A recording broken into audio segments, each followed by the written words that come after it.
I've studied that a lot, and it is so complicated. It really is. Let's talk about the Affordable Care Act, and because that's such a hot topic, and bipartisanship has just not even come to the table at all on that. But that's an example of where you've got to get smart people together that work together. Compromise requires everybody ending up with less than they want.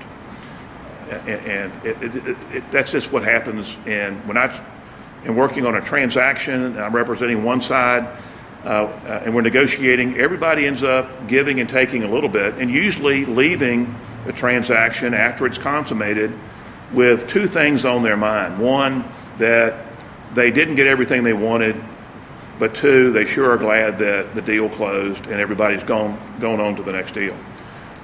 We've got to strip the budget of all of the, I don't care, don't need a lot of the federal health care benefits that are out there, but there's so many. And I'll go back to the Affordable Care Act. It was passed in 2011 by executive order.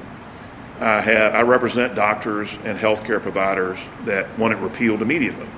It hasn't been repealed, and I understand that national Republicans want it repealed today, but it just has not happened.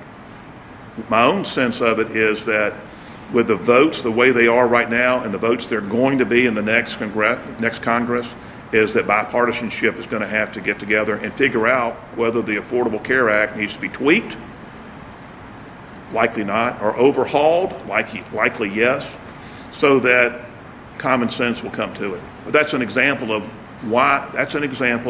the issue you're bringing up doesn't get resolved because there's no bipartisanship anymore. These federal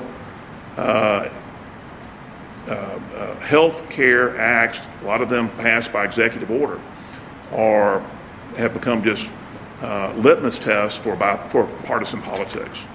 And with the Affordable Care Act being the best example that I know of.